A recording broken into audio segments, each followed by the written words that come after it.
Okay, let's dive deep. Welcome to the deep dive. Today, we're taking on a subject that feels, well, everywhere in our modern world, from the clothes you wear to the snacks you buy: character, personality, and image merchandising. That's right. And it seems simple on the surface, but underneath those familiar logos and faces is a really complex legal landscape, especially here in the UK. We're focusing particularly on how you protect these valuable assets, often through things like trademark licensing. Exactly. And the materials we're drawing from for this deep dive are incredibly valuable. They've been generously made available for educational purposes by the University of London, which is fantastic. Absolutely. And our goal, as always, is to take that stack of sources, those academic insights, and really distill the most important nuggets of knowledge. We want to offer you a shortcut to being genuinely well-informed on this fascinating and sometimes, let's be honest, frustrating area of law. Think of us as your guides through the complexities. And this particular deep dive is brought to you by Sinorbit Academy Sri Lanka. Our mission today is to unpack all that detail and make it accessible. And when we talk about merchandising, we really are talking about a global, multi-billion pound industry. It's huge. It is. It's everything from football clubs selling kits and scarves, think Manchester United or Ferrari, to the face of a celebrity of endorsing a product, or these massive entertainment franchises like Jurassic Park, or iconic bands like the Rolling Stones, slapping their names and images on, well, pretty much everything imaginable. And it's all driven by consumer demand. As the source materials point out, modern buying habits are highly responsive to image-related advertising. It's that simple. If you can associate a product with a popular, trusted, or desired image or name, demand just goes up. And, okay, commercially at its heart, this is often about contracts, right? A film studio agreeing to let a toy company make action figures, or a pop star agreeing to endorse a perfume. Simple agreements. Yeah, the contract side is usually clear. But the tricky part, the real legal puzzle, is protecting that valuable name, that character, that image itself from people who haven't signed a contract, Mm, from unauthorized free riding on that established success. free writing, that's the term. Precisely. And the core challenge the sources really highlight is that in the UK, there isn't one single clear, dedicated law just for character merchandising. You can't just point to the Merchandising Act. No single act. No, instead, you have to navigate this kind of patchwork of existing intellectual property rights. And frankly, they don't always fit the commercial needs perfectly.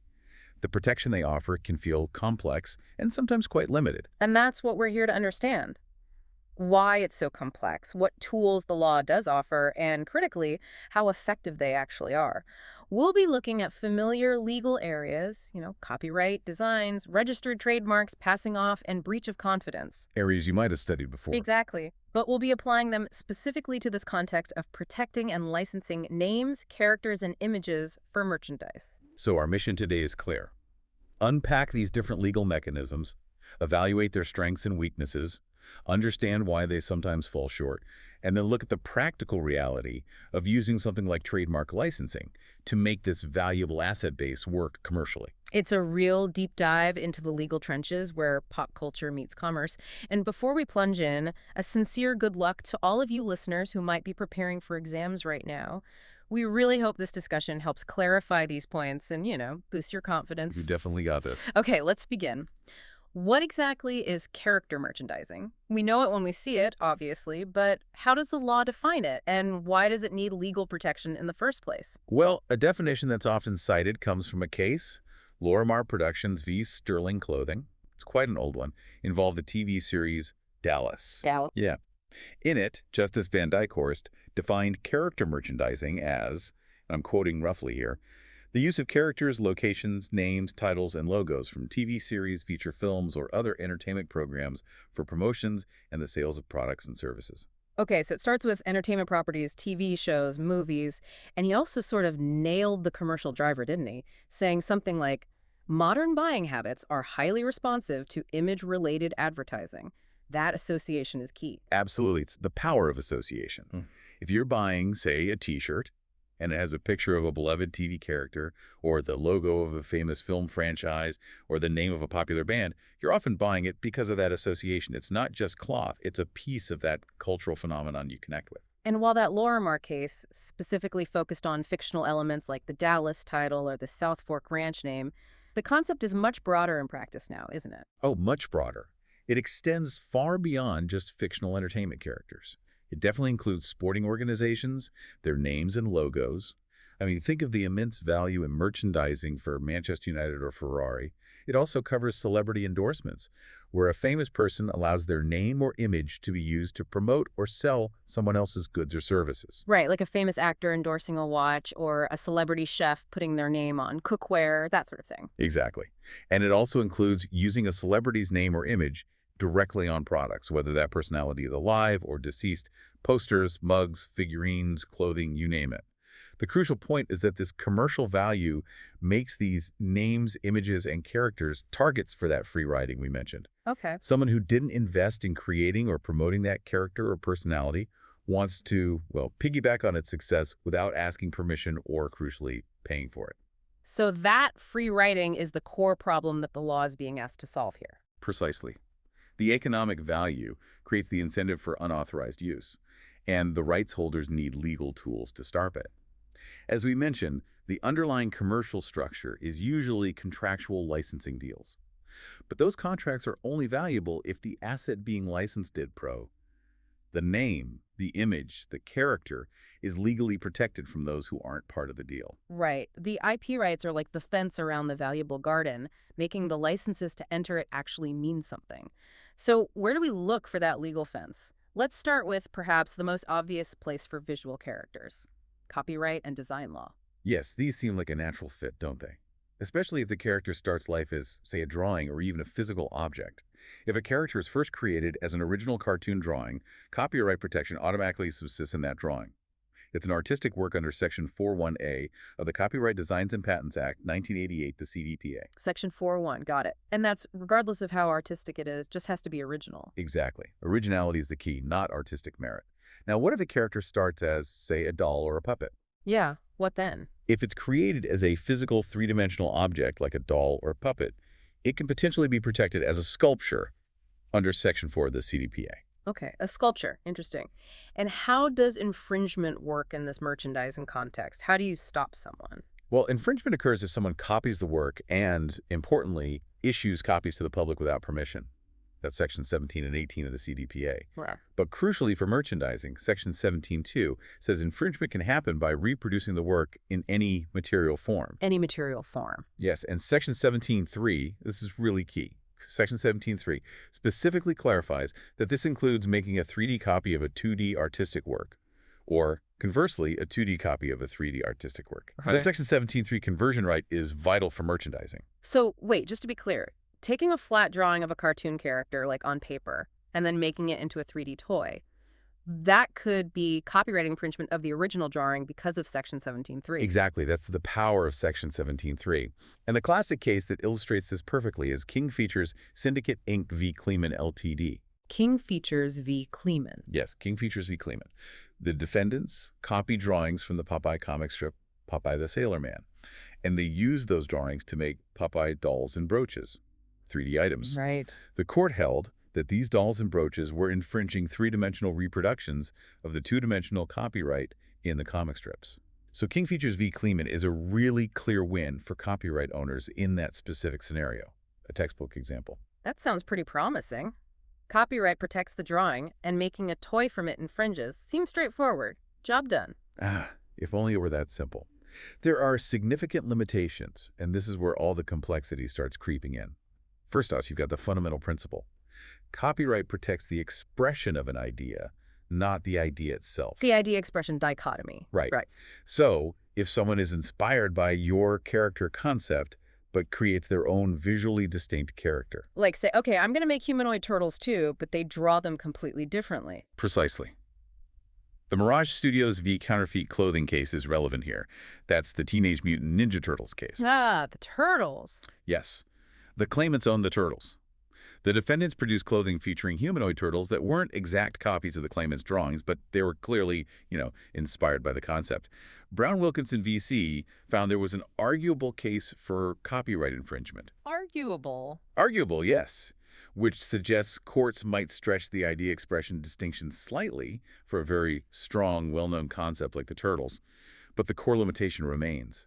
Copyright primarily protects the specific visual form, the way it's drawn, not the underlying character idea in the abstract. Okay, so copying the exact drawing works best. what's the next big hurdle then? You mentioned something called the Section 51 defense. Section 51 of the CPPA, yes, this is a major, major problem for merchandising using copyright. Section 51, it provides a defense against copyright infringement claims when a drawing is used to create a functional article that is not itself an artistic work. Okay, hang on, say that again. Right. Section 51 says you cannot sue for copyright infringement of an artistic work, like a drawing, if the defendant makes articles derived from that work, and those articles aren't artistic works themselves. Let's make sure that sinks in.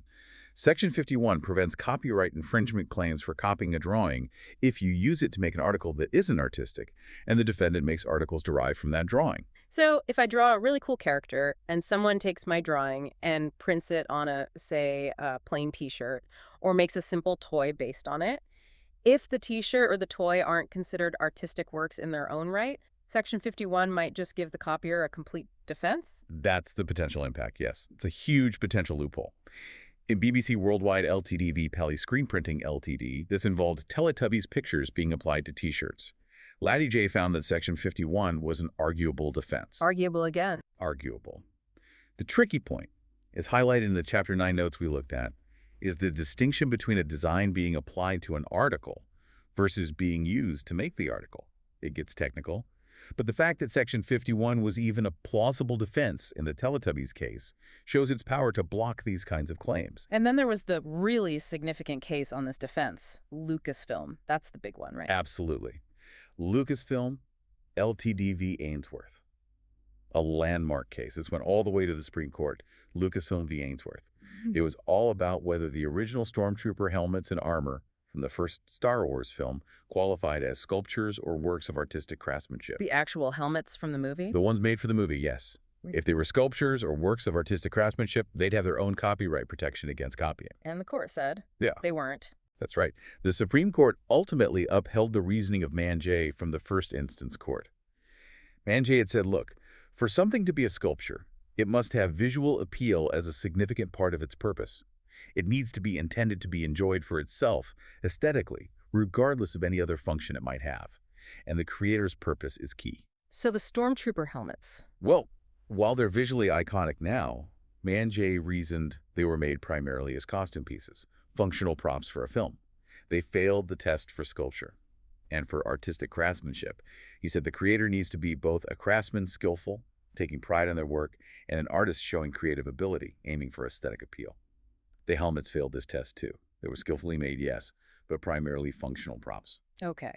So because the helmets weren't considered sculptures or works of artistic craftsmanship, what was the consequence? The consequence was the Section 51 defense applied. Lucasfilm's copyright infringement claim, which was based on the copyright in the original design drawings for the helmets, was blocked by Section 51. Yeah. And the implication of Lucasfilm Ltd v. Ainsworth is profound for merchandising. If an item of merchandise derived from a drawing, whether it's a helmet, a toy, a piece of costume armor, isn't classified as a sculpture or artistic craftsmanship itself, then Section 51 is highly likely to prevent you from using copyright in the original drawing to stop someone from copying the article itself. So copyright in the drawing becomes almost useless for stopping copies of the product. In many cases, yes.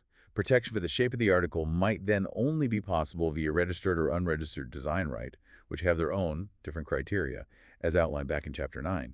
So Lucasfilm and Section 51 are major roadblocks if you're relying on copyright in a drawing to stop physical merchandise being made. Okay, that's a huge limitation. What about protecting names or titles? You know, the name of a movie, a character, a band. Surely copyright helps there. No.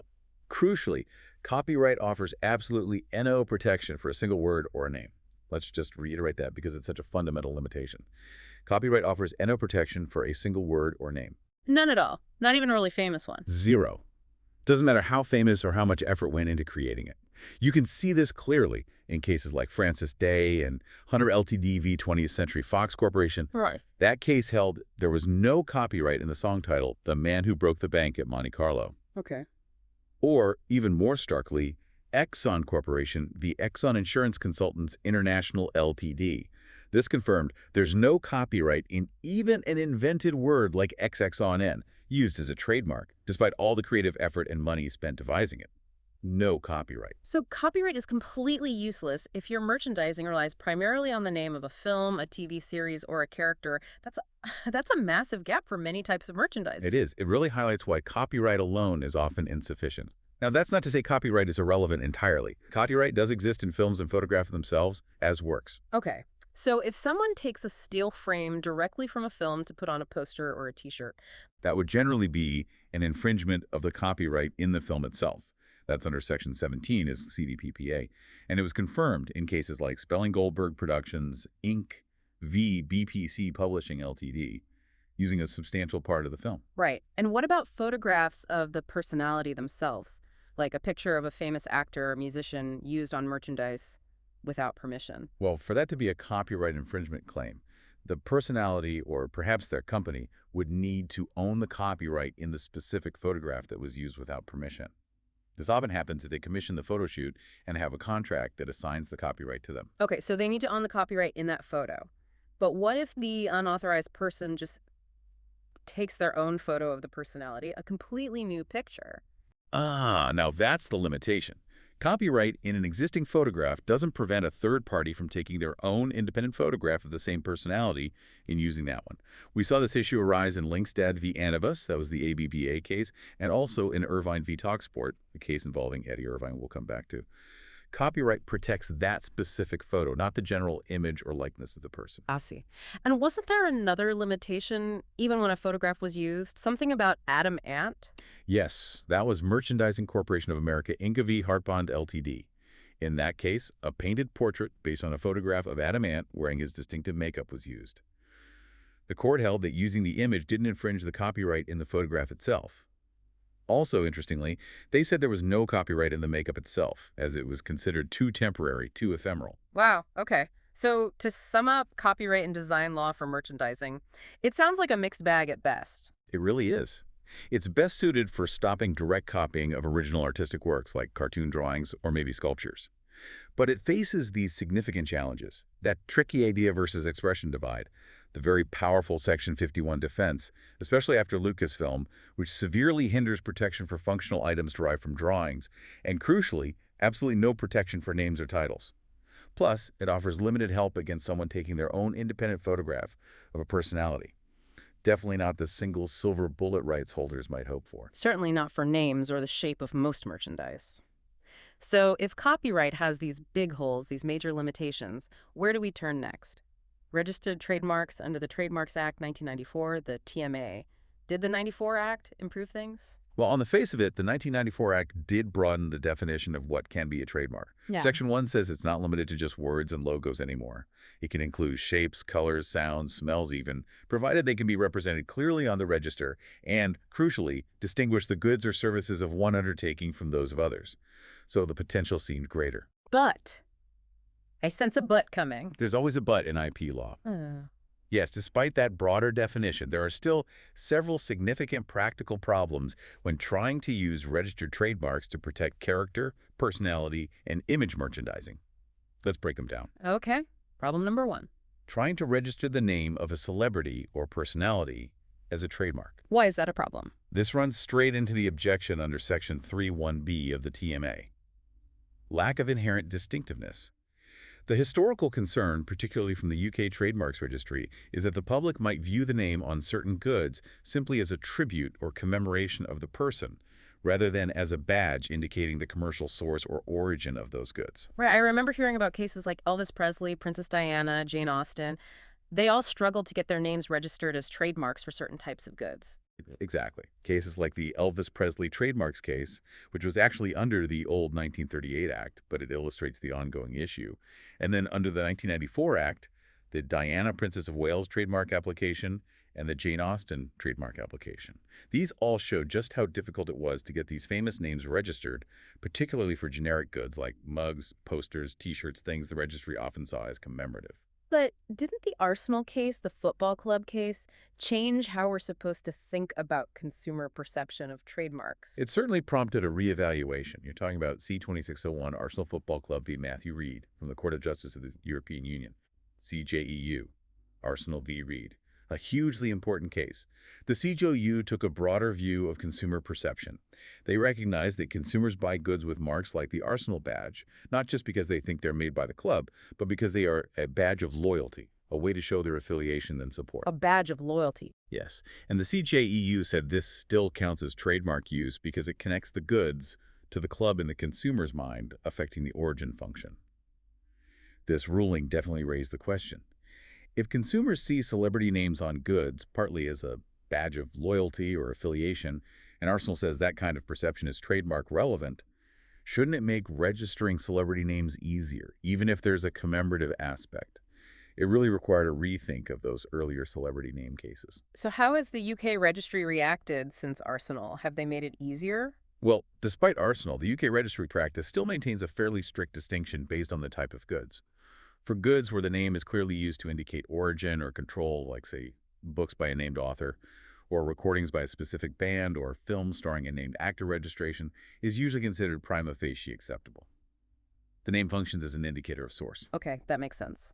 But for what the registry often calls mere image carriers, things like posters, photographs, mugs, figurines, basic T-shirts, the name is still often viewed by the public, and therefore by the registry, as simply describing the subject matter of the goods, not the commercial origin. Like someone asking for a poster of Linkin Park, not a poster made by Linkin Park. Precisely. The Linkin Park trademark application case is a perfect example of this. The band's name was refused registration for posters because the examiner reasoned the public would primarily see the name as describing what's depicted on the poster, rather than who produced the poster or guarantees its quality. So even with Arsenal broadening the idea of consumer perception and badges of loyalty, the registry still finds it hard to accept celebrity or band names as functioning as trademarks for basic merchandise. And the source materials actually prompt us, the listeners, to evaluate if that registry practice is actually correct in light of the Arsenal ruling. It's definitely arguable, isn't it? Arsenal's focus on the badge of loyalty function suggests that even if a name is partly commemorative or descriptive of the subject, consumers also often understand it comes from or is authorized by the rights holder. That perception leans towards a trademark function. The registry's continued strict adherence to descriptive of subject matter for these mere image carriers perhaps seems a bit out of step with that broader Arsenal view of how consumers interact with brands and names. Something for you to consider. Okay. Problem number 2 with using trademarks for merchandising. Registering a likeness, or the actual shape of a character, as a 3D trademark. Ah, like trying to register the shape of a famous cartoon character toy. Exactly. This runs into a different objection. Section Okay. 32, this is TMA. Let's repeat that. Okay. Section 32C. This section prevents registration if the shape itself gives substantial value to the goods. Substantial value, meaning people buy it primarily because of that specific shape. That's the essence of it, yes, as we've seen discussed back in the Chapter 12 notes. Imagine trying to register the shape of, say, Darth Vader as a trademark for toys or collectible figures. If a consumer is buying a collectible Darth Vader figure, they are buying it overwhelmingly because it looks like Darth Vader, because of that iconic shape. That shape provides the substantial value, the main reason for the purchase. Section 32C would likely prevent registering that character shape as a trademark for those kinds of goods. So protecting character shapes via registered trademarks is also tough if the shape is the main attraction, the main reason people buy it. Okay. Problem number 3. Keeping the mark registered once you've got it specifically, the risk of revocation for non-use. Ah, you have to use it or lose it. Exactly. Under Section 46.1 of the TMA, that's Section 46.1, a mark can be revoked if it hasn't been put to genuine use in the market for a continuous period of 5 years. The issue for merchandising is whether using the name or likeness only on promotional goods, items given away for free, or used solely to promote something else, counts as sufficient genuine use to maintain the registration. Like putting a film logo just on free keychains or maybe some posters given away at a premiere. Potentially. Under the old 1938 Act, the Kodiak trademark case held that use solely on promotional items like T-shirts was not enough to avoid revocation. Under the current 1994 Act, there was an obiter comment, just a side mark by the judge, not a binding decision in Premier Brands UK Ltd v. Typhoon Europe Ltd that suggested promotional use might perhaps suffice. So some hope there. Well, it was only obiter. And importantly, later CJEU case law, like C49507, Silberkel GmbH V Maselli Strict Mode GmbH, has really reinforced the difficulty. In Silberkel, promotional use was found not to be sufficient genuine use to protect against revocation.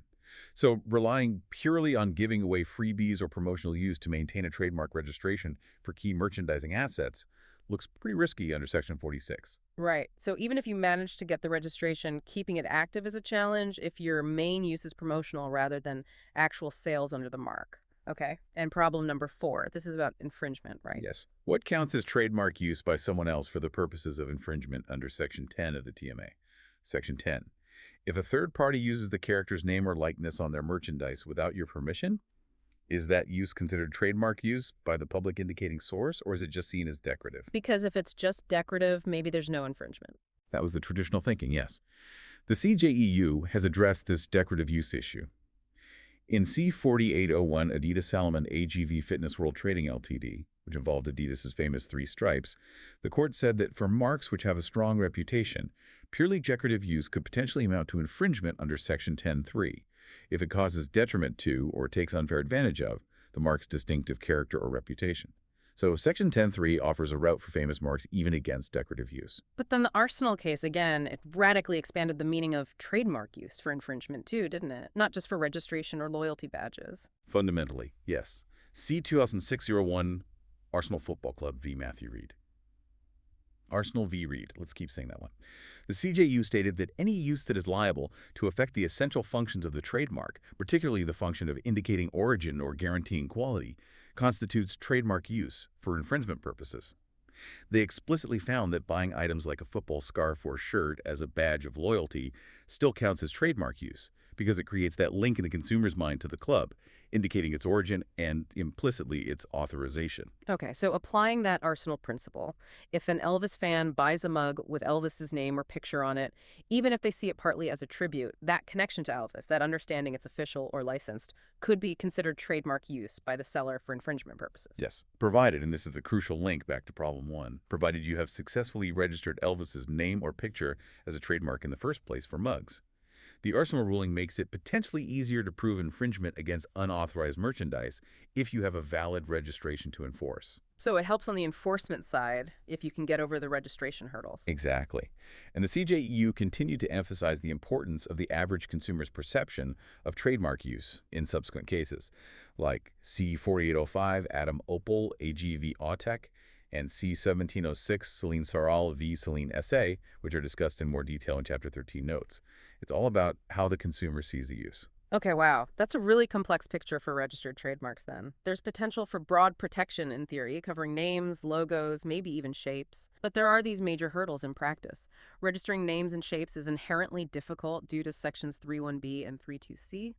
Maintaining the registration through genuine use under Section 46.1 can be tricky, especially with promotional goods.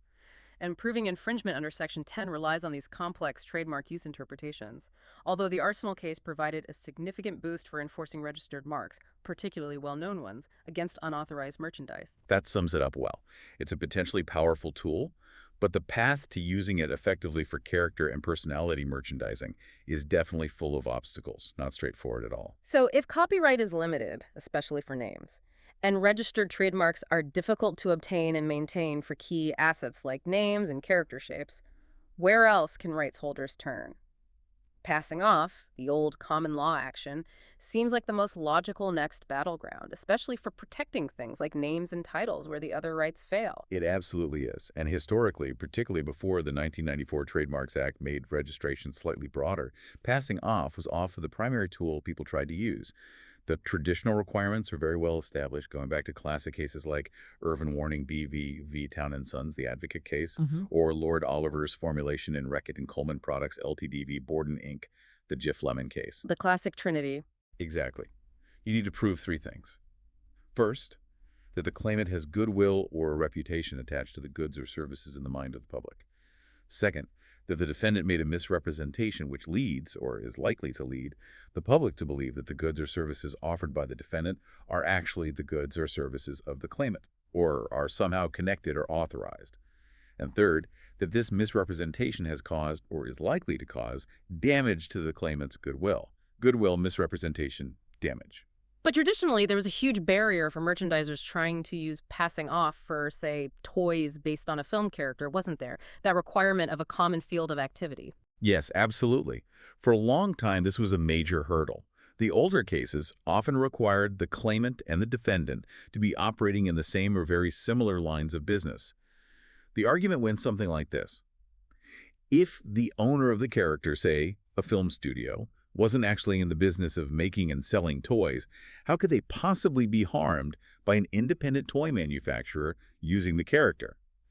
There was no common field of activity, let's repeat that. The historical requirement of a common field of activity was a significant barrier in passing off for merchandising claims. And this led to rights holders actually losing cases they probably should have won. You could certainly argue that. Cases like Womble's Ltd v. Womble's Skips Ltd. The creators of the popular Womble's TV show couldn't stop a skip hire company using the name Womble Skips because, well, the creators weren't in the skip hire business. No common field. Or Taverner Rutledge, Ltd v. Trexapalm Ltd., which involved Kojak lollipops named after the TV detective.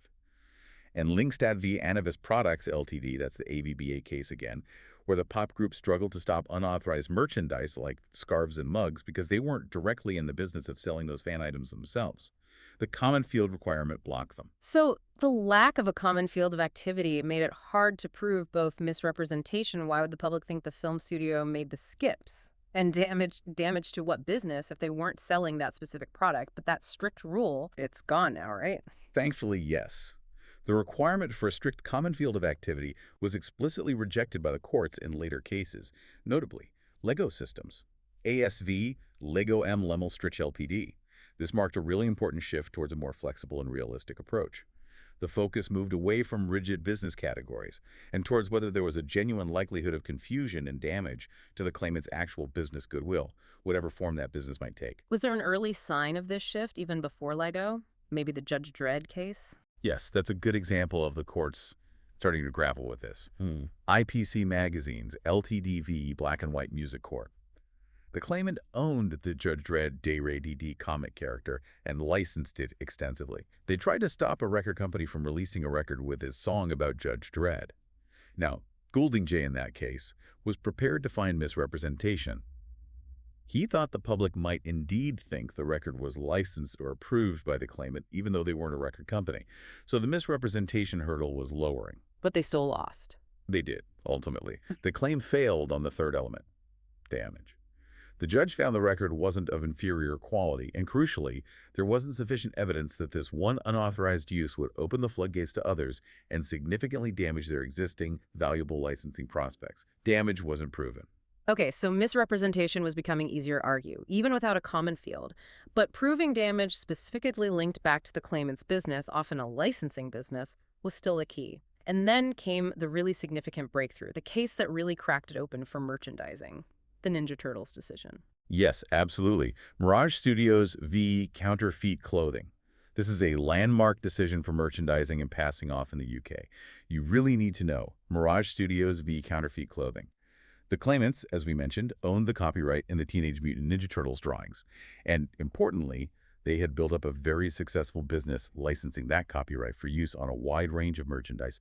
Right here in the UK, they had something like over 150 licenses generating significant revenue. That established licensing business was key. Right, and the defendants were making clothing using turtles that weren't exact copies, but were clearly meant to be the Ninja Turtles. And Mirage Studios succeeded in passing off, even though they didn't make the clothing themselves. They did. Brown Wilkinson VC found all three elements of passing off were met. First, there was clear goodwill in the Turtles property, primarily generated through that successful licensing business. Second, there was misrepresentation. He found the public would see the defendants' turtles and think they were the Ninja Turtles, the official ones. And here's the absolutely crucial finding, the real game changer. He stated explicitly that the public expects and knows that the use of famous characters on goods is typically the result of a license granted by the owner of the character. Let's emphasize this key insight again.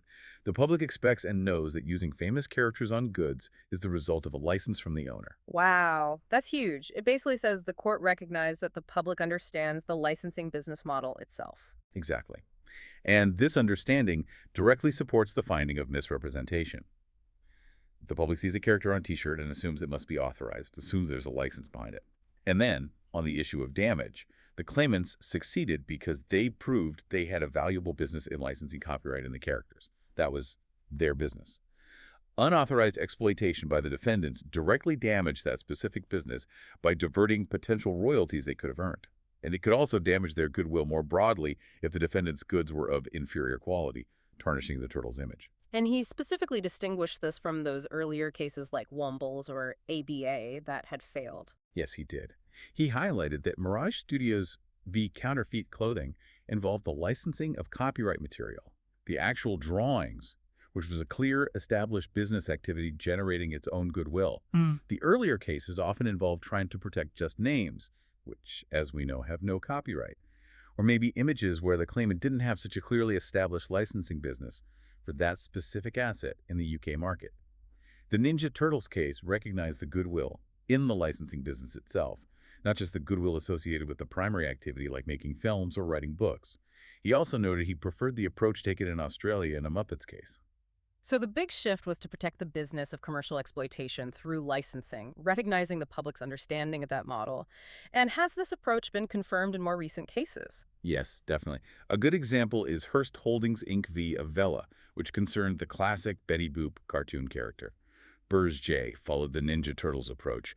He looked at the extensive merchandising history of Betty Boop over many years and concluded that because of this history, customers saw the application of her image to goods as indicating origin or authorization, not just as mere decoration. The claimant, who licensed the image, won their passing off case based on that finding. Okay, so that's characters. What about using a famous person's name or image to endorse or sponsor a product without their permission? That's another big part of merchandising. Is passing off useful there? It is. And this area is sometimes specifically called false endorsement. Historically, just like with character cases, the results were pretty mixed, and that old common field of activity doctrine was often a problem for individuals. Interestingly, professional bodies, like the British Medical Association, stopping misuse of its name in BMA v. Marsh, or established businesses, Walter v. Ashton, stopping misuse of the Times newspaper name, often succeeded in passing off. But individual celebrities often failed. Think of Sim v. Heinz, actor couldn't stop voice imitation. McCulloch v. May, children's presenter Uncle Mac couldn't stop Uncle Mac's puffed wheat. And Stringfellow v. McCain Foods, nightclub owner Peter Stringfellow failed to stop Stringfellow's oven chips. Again, the individual wasn't seen as being in the same business as the defendant making the cereal or the chips, but there was a significant change in attitude here too, wasn't there, with the Eddie Irvine case? Yeah. Absolutely. Irvine v. Talksport Ltd. Irvine v. Talksport. This case really marked a clear turning point for individuals seeking to protect their image rights through passing off. A key factor, arguably the key factor in this case, was that the claimant, the Formula One driver Eddie Irvine, was already demonstrably in the business of licensing his name and image for endorsements and merchandise. He had existing deals. Let's stress this again because it's vital. The claimant Irvine was already in the business of licensing their name and image. And the court recognized that existing business as protectable goodwill. Yes. Laddie J. explicitly recognized that the public is very much aware of how celebrity endorsements work. They see a famous face or name associated with a product, and they understand it's usually the result of a paid agreement, a license. So Irvine's established licensing business provided the necessary goodwill. The defendant, Talksport Radio, using his image in a doctored photo on promotional material without permission, created the misrepresentation, implying endorsement. And the damage was clear. The loss of a potential licensing fee Irvine could have charged, and also the loss of control over which products or services his image was associated with. And this approach, protecting the individual's business of licensing their image, was reinforced more recently in the Rihanna case. Yes, exactly. Fenty v. Arcadia Group Brands, Ltd., Fenty v. Arcadia. The court accepted that the claimant, the pop star Rihanna, using her surname Fenty for business, had significant goodwill in merchandising her image. The defendant, the retailer Topshop, part of Arcadia, was selling T-shirts with her image without consent. They were successfully stopped via passing off, confirming that a famous individual's established business of commercially exploiting their image through licensing constitutes protectable goodwill. Okay, so to summarize passing off, it seems like it's come a very long way from the days of Womble skips. It really has evolved dramatically. While historically it was often difficult for merchandisers due to that lack of a common field of activity, cases like Mirage Studios v. Counterfeit Clothing, Ninja Turtles, Irvine v. Talksport Ltd., and FinTV Arcadia Group Brands Ltd. show a clear willingness from the courts now to protect merchandising activities. Success is much more likely now if the claimant can prove they have an established business in licensing the relevant IP, whether that's copyright in a drawing or goodwill in a personal image, demonstrate that the public expects such uses to be authorized, as recognized in Ninja Turtles and Irvine, and show resulting damage to that licensing business. Passing off is particularly valuable because it can protect names and titles where copyright offers nothing and trademark registration remains difficult. That's a much more promising picture, especially for names and personality image rights, than where we started with copyright and trademarks. Now let's shift focus slightly and look at controlling the use of a personality's image, specifically in media contexts, newspapers, magazines, websites. This brings in breach of confidence and the evolving area of privacy law. Yes, this connects back to our discussions in the Chapter 5 notes, where we distinguish the traditional classical breach of confidence, which is about misusing genuinely secret or confidential information given in confidence, from the newer tort of misuse of personal information. This newer tort is particularly relevant because celebrities often want to control how their image, particularly photographs, are used and published by the media. And historically, the UK didn't have a general legal right to privacy, did it? I seem to recall the K.V. Robertson case highlighted that quite vividly. Correct. That case, involving a rather intrusive photograph of the actor Gordon Kaye taken while he was recovering from serious injuries in hospital, really showed the gaps in English law regarding privacy back then. However, the law has developed significantly since then, heavily influenced by human rights law, particularly the incorporation of the European Convention on Human Rights, ECHR, into UK law via the Human Rights Act 1998. And the von Hanover case from the European Court of Human Rights is key here, isn't it? On Hanover v. Germany. Yes, a very important case. Von Hanover. The European Court of Human Rights made it clear that member states must provide effective protection for the right to respect for private and family life under Article 8 of the ECHR.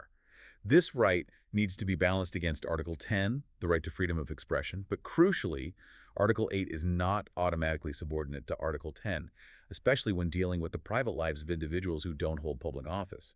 Privacy has real weight. So, how is that principle applied in the UK courts now when it comes to publishing images of people? The courts now ask a two-stage question. First, did the person have a reasonable expectation of privacy in the information or image in question? This is assessed objectively, considering all the circumstances. If the answer is yes, then publishing it without consent could potentially be a misuse of personal information.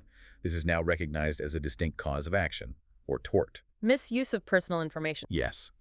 If there's a reasonable expectation of privacy, there's potential liability for misuse of personal information, although this then has to be balanced against the publisher's Article 10 rights to freedom of expression. It's always a balancing act. And we've seen this applied in some major UK cases involving celebrities, haven't we? Yes, absolutely.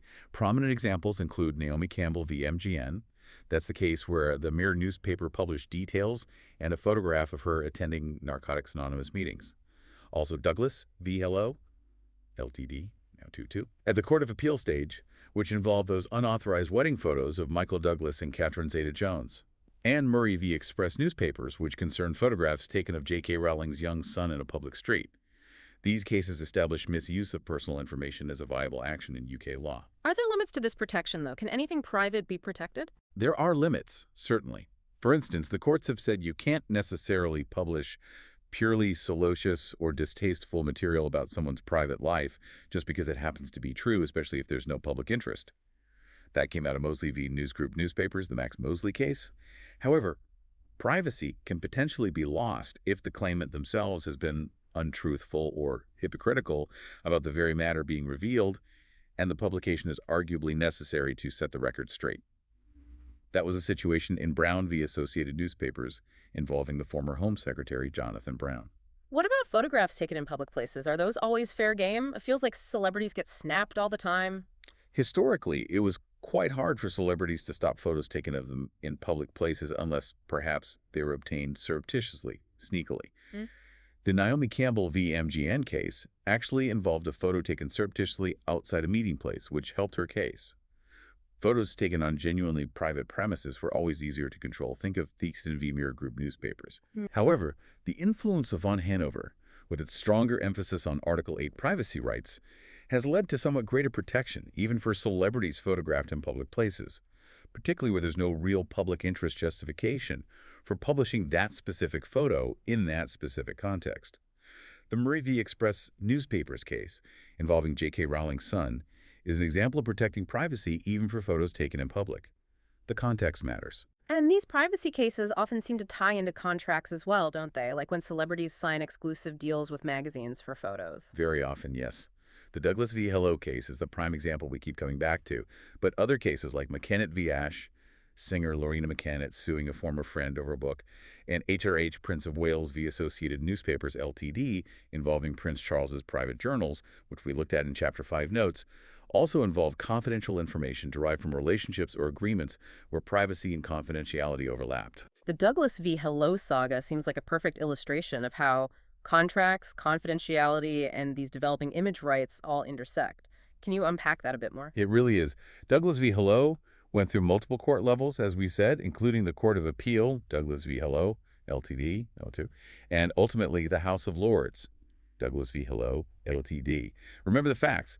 The claimants, Michael Douglas and Catherine Zeta-Jones, had sold exclusive rights to publish their wedding photos to OK Magazine for a very large sum. Yeah. Hello. Magazine somehow obtained rival, unauthorized photos taken secretly at the wedding and published them, trying to scoop OK. And the House of Lords, the highest court then, viewed this perhaps less as a pure privacy case and more as something else?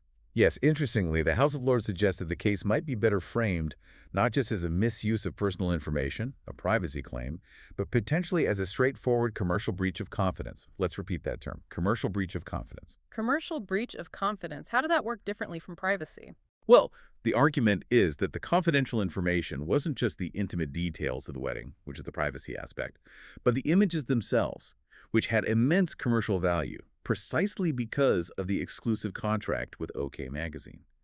By publishing the unauthorized photos, Hello Magazine effectively breached the confidentiality surrounding those commercially valuable images and interfered directly with the commercial value created by that exclusive contract. So OK Magazine could sue Hello. Exactly. The result was that OK Magazine, the party with the exclusive contractual rights, could successfully claim against Hello, the third-party publisher, for undermining their exclusive right and causing them commercial loss. This really highlights how contractual control over image rights can create commercially valuable confidential information that the law of confidence can protect from misuse by competitors. What kind of remedies can the courts grant in these situations? Can they actually stop the publication before it happens with an injunction? Yes, this is where injunctions are crucial. The courts in the Douglas v. Hello case, both at the Court of Appeal and the House of Lords, mainly in obiter comments, side remarks, suggested that interim injunctions, orders to stop publication immediately before trial, are particularly appropriate for unauthorized photographs. The reasoning is that photographs have a unique and immediate capacity to invade privacy or undermine commercial exclusivity. Once the photo is published, the damage is done. The cat is out of the bag, as they say. Money damages later might not be an adequate remedy. But if the photo does get published before an injunction can be obtained, are the damages likely to be substantial? That's perhaps less certain. While the Court of Appeal in Douglas v. Hello, No. 2, didn't actually overturn the damages that had been awarded at first instance, there's still some ongoing debate about the appropriate level of damages in these cases, especially if the photos themselves aren't particularly intrusive or embarrassing, and the primary harm is seen as commercial, loss of an exclusivity fee, rather than a deep personal privacy invasion. How do you quantify that commercial loss? And this brings us back to that distinction you mentioned earlier, the difference between personal privacy and a commercial right of publicity. Exactly. They are related but distinct concepts. Privacy is fundamentally about the personal right to be left alone, to control access to intimate aspects of one's life. The right of publicity, which exists explicitly in some other jurisdictions like parts of the U.S. but not as a distinct tort in the U.K., is about the commercial right to control and profit from the use of one's name, image, or likeness.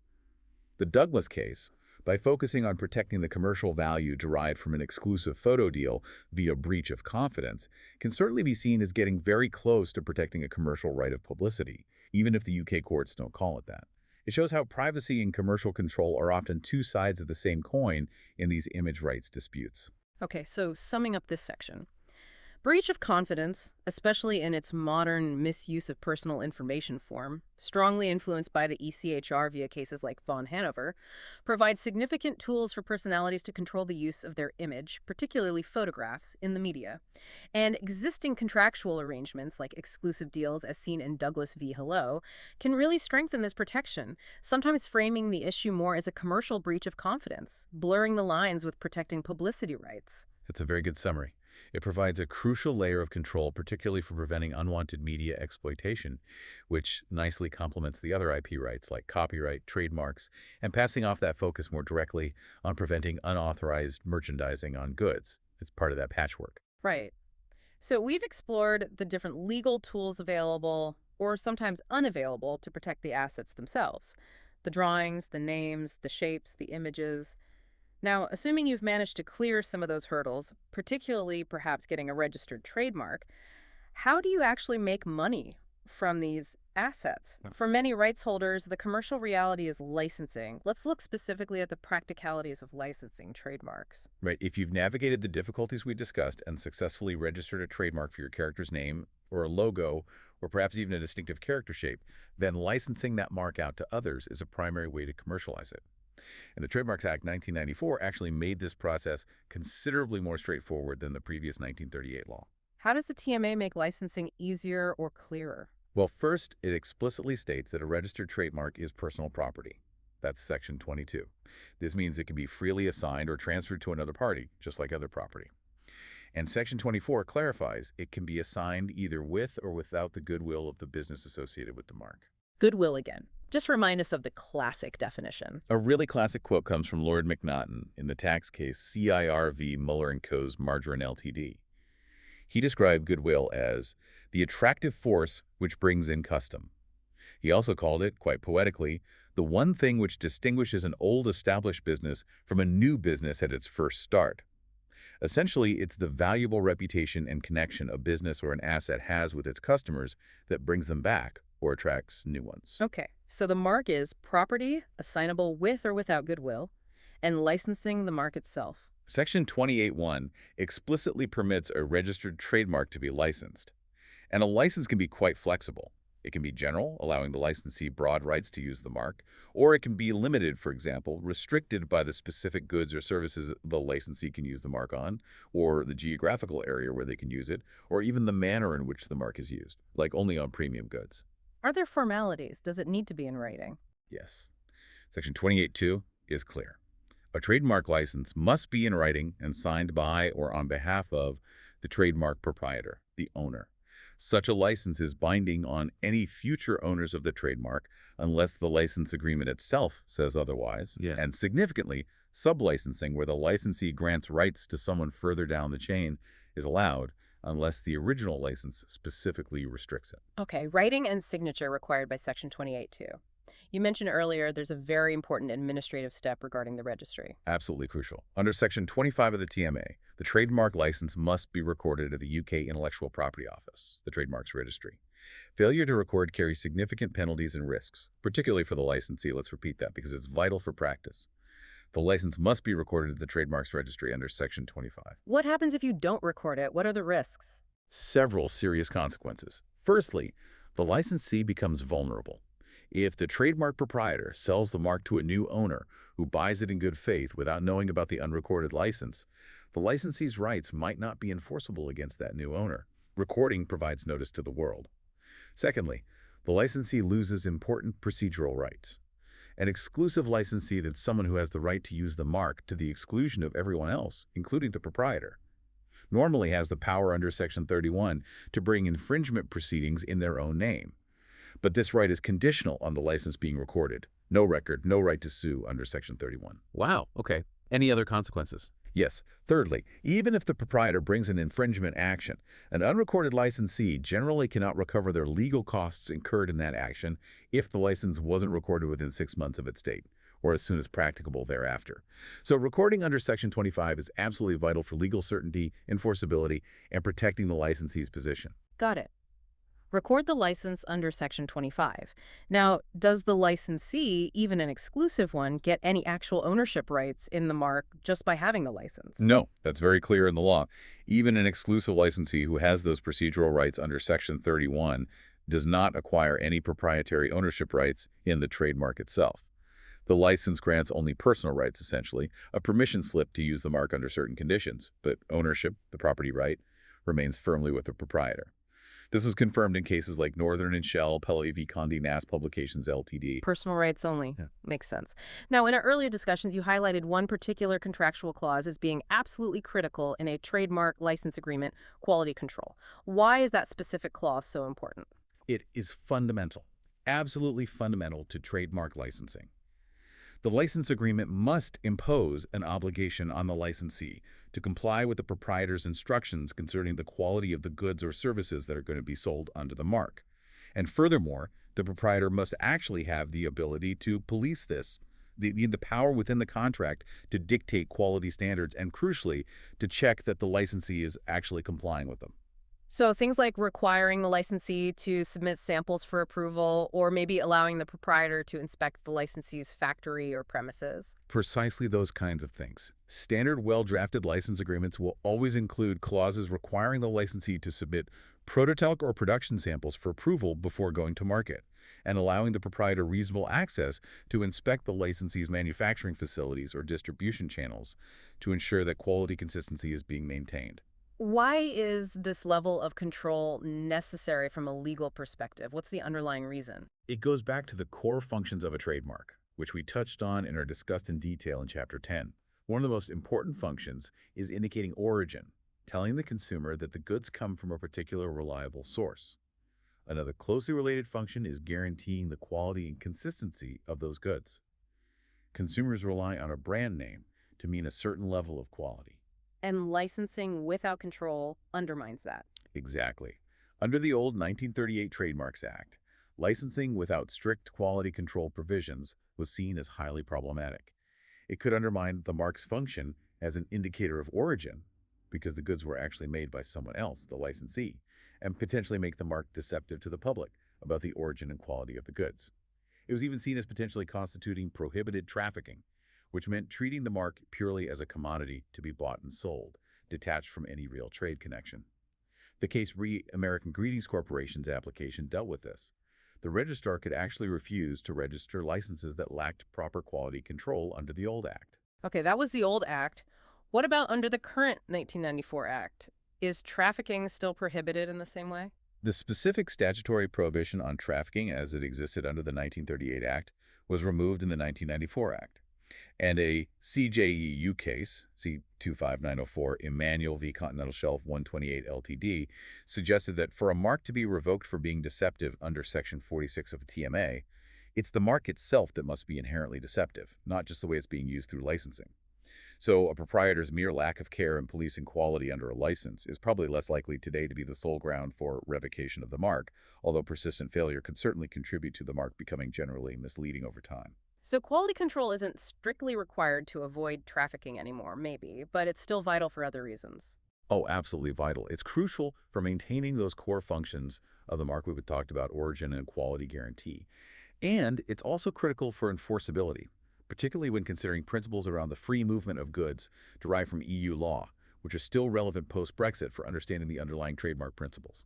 How does it affect free movement or enforcement? Well, the CJEU case, C5908 Copad SA v. Christian Dior Couture SA, is very important here. Copad v. Dior. It showed that if a licensee breaches the terms of the license agreement, especially quality control standards, particularly important for luxury goods like Dior, the proprietor can rely on their trademark rights under Article 8.2 of the Trademarks Directive to prevent the licensee selling those non-compliant goods. The reason is that the license wasn't absolute and unconditional consent because it contained those quality requirements. Therefore, the proprietor's rights weren't exhausted under Article 7.1 when the goods were first made by the licensee. I see. So having the quality control clause means the proprietor's consent to put the goods on the market was conditional, allowing them to object if the condition quality isn't met, thus avoiding the exhaustion of rights doctrine. Precisely. Without effective quality control clauses and policing, the proprietor might be deemed to have given unconditional consent when the licensee first sold the goods, meaning the proprietor's rights would be exhausted. And they couldn't complain about the subsequent sale of those goods unless they could use Article 7.2 of the directive, which allows opposition to further commercialization if resale damages the mark's reputation, but that requires proving actual damage to reputation. Quality control gives stronger earlier control. And bringing it back one last time to Arsenal, did that case say anything relevant to quality? Yes, it did. C26 Alen Arsenal Football Club v. Matthew Reed. Arsenal v. Reed. Remember, the CJUU in Arsenal placed significant emphasis on the trademark function of guaranteeing quality. This reinforces why, even under the 1994 Act, where trafficking isn't a specific bar, having and actively using quality control provisions in a license isn't just good business practice. It's essential for maintaining the fundamental integrity and legal strength of the trademark. If a mark can still be revoked under Section 46(1)(d) for becoming deceptive about quality, then ensuring consistent quality through proper licensing is paramount. So quality control is absolutely vital in trademark licensing for maintaining the mark's core functions, potentially avoiding revocation if things go wrong, and crucially for effectively enforcing rights against licensees or infringers, particularly regarding exhaustion of rights. Exactly. It's a non-negotiable part of any robust trademark licensing strategy. And it's interesting to contrast this, as the source material does, with passing off. In passing off, while damage to the claimant's reputation resulting from the defendant selling inferior goods is a crucial type of damage that helps prove the claim, as we saw argued in Ninja Turtles, there's no specific legal requirement within the elements of passing off itself for the claimant to have formally policed the quality of their own licensed goods in the same way that trademark law implicitly requires for maintaining the mark's validity and function. It's a different focus. Okay, wow. We have covered a vast and incredibly complex legal landscape today. Let's try and bring it all together now and reflect on what we've learned about protecting character, personality, and image merchandising in the UK. Right. I think the clearest takeaway is that there's no single perfect legal right dedicated specifically to this industry. It's not like there's a Merchandising Right Act. Instead, rights holders have to piece together protection from various different areas of intellectual property and related law. We've looked at copyright and designs, registered trademarks, passing off, and breach of confidence privacy. It's a mosaic. And each piece of that mosaic comes with its own set of advantages, but also some really significant drawbacks or limitations. Copyright, for instance. Great for stopping direct copying of original artistic works like cartoon drawings or maybe sculptures, but it's really limited by that idea expression divide, the incredibly powerful Section 51 defense, especially post-Lucasfilm, and crucially, it offers zero protection for names or titles and has issues with independent photos. Then registered trademarks. They offer the potential for broad protection covering names, logos, maybe even images or shapes if you can meet the criteria. But getting that registration is often a major hurdle for names. Section 3.1b, distinctiveness issues, and shapes, Section 3.2c, substantial value issues. Maintaining the registration requires genuine use under Section 46(1), which can be tricky for promotional-only items. And proving infringement under Section 10 depends on those complex trademark use interpretations, although, as we stressed, CJEU rulings like Arsenal have significantly expanded the possibilities for enforcing against unauthorized merchandise if you have managed to get a valid registration in the first place. Passing off, though, seems to have emerged as a bit of a common law champion in this area, especially with the more recent developments we discussed. I think that's fair to say. It's inherently flexible because it's common law, and it has adapted remarkably well to the commercial realities of merchandising. While historically it was really hindered by that restrictive common field of activity rule, the modern cases like Ninja Turtles, Irvine, and Fenty show the courts are now much more willing to protect the goodwill that exists in a licensing business itself. If a claimant can prove they have an established business licensing their IP or image, show the public expects such uses to be authorized, and prove resulting damage, like loss of royalties or damage to reputation from inferior goods, passing off is a really powerful route. And crucially, it's particularly useful for protecting names and titles where copyright offers nothing and trademark registration is so difficult. And finally, breach of confidence and misuse of personal information provide that other important angle. A way to control the use of a personality's image, particularly photographs and media contexts. Yes, driven largely by the influence of the ECHR, von Hanover, and often reinforced by contractual arrangements, like those exclusive deals we saw in Douglas v. Hello. This area helps celebrities manage their image flow and prevent unwanted exposure. effectively blurring the line between protecting personal privacy and controlling their commercial publicity rights. Key cases there being von Hanover and Douglas v. Healy. So let's revisit that provocative statement from the source material we looked at. Under the English law of passing off, a cartoon character is better protected than a pop star. Based on everything we've discussed, is that statement still true today? Well, historically, you could certainly see why someone would say that. Mirage Studios' The Counterfeit Clothing, the Ninja Turtles case, was arguably the breakthrough decision that really established passing off's viability for protecting merchandising based on licensed copyright. And that happened before the key cases like Irvine or Fenty came along and applied similar principles to protect the licensing of a personality's image. So for a period, it might have seemed that the protection was clearer or stronger for characters where you can point to an underlying copyright licensing business. But now, has the law caught up for personalities? I think it largely has, yes. That statement is much more nuanced now. As we saw clearly with Irvine and Fenty, a pop star or any celebrity can be very well protected under passing off it, and it's a crucial if they have an established business in licensing their image for merchandise or endorsements. The courts have explicitly recognized the goodwill inherent in the commercial exploitation of a personality's image, just as they recognize the goodwill in licensing cartoon copyright back in the Ninja Turtles case. So, success in passing off today isn't really about being a cartoon versus being a pop star anymore. It's more about having a demonstrable, protectable licensing business and proving the three elements of passing off. Exactly. The legal principles that were established for protecting a cartoon character's copyright licensing business in Ninja Turtles have now been successfully applied to protect a pop star's image licensing business in Irvine and Fenty. The focus has shifted more towards the nature of the claimant's commercial activity, the business of licensing, and the public's understanding of that activity, rather than being solely dependent on the inherent nature of the asset being a drawing versus a person's likeness. That really clarifies the evolution there. And we can see how these different laws apply to different aspects of merchandising by thinking briefly about that hypothetical Dilly the dinosaur example that was mentioned in the source materials. It brings it all together. Yes, it's a great little hypothetical to illustrate the patchwork nature of the law. You had Rupert selling T-shirts with pictures like Dilly. That immediately flags potential copyright infringement of the Dilly drawings, but also brings in the big question mark of the Section 51 defense. Right. Then Framleys were selling toys in the shape of Dilly. Okay, so that again involves potential 2D to 3D copyright infringement of the drawings. And again, the Section 51 defense looms large, especially after Lucasfilm. But for the toys, there's also a very strong potential for a passing off claim, applying the Ninja Turtles principles, assuming Dilly's creators have a licensing business and the public expects character toys to be licensed. And finally, Mrs. Mason opening a coffee shop called Dilly the Dinosaur. That's purely about using the name. Copyright is useless here. Trademark registration for the name for coffee shop services might be possible, but difficult if Dilly is mainly known as a book character.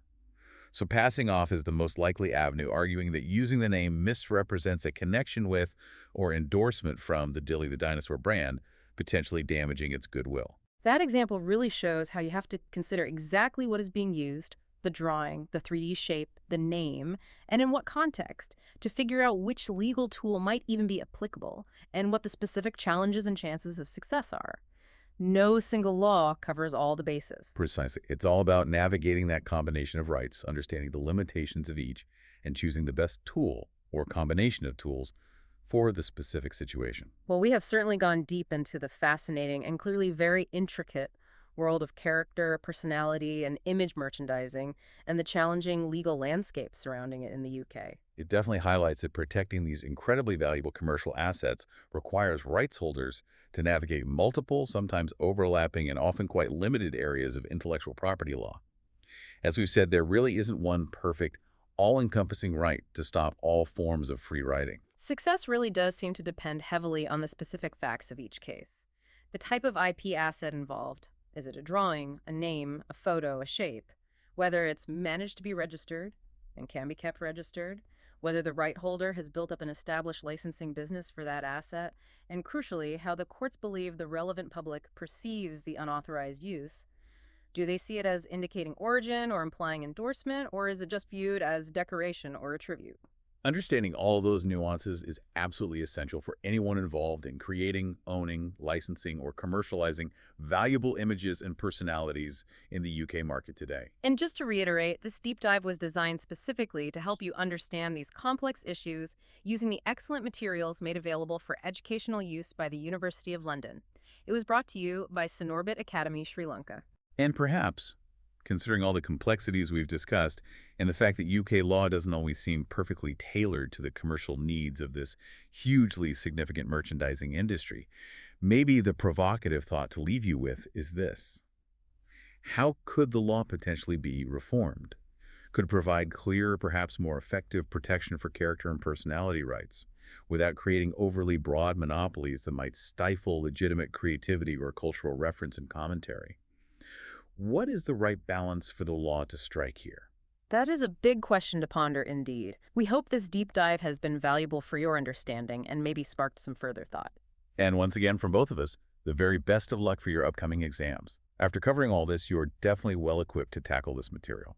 Thanks for diving deep with us today.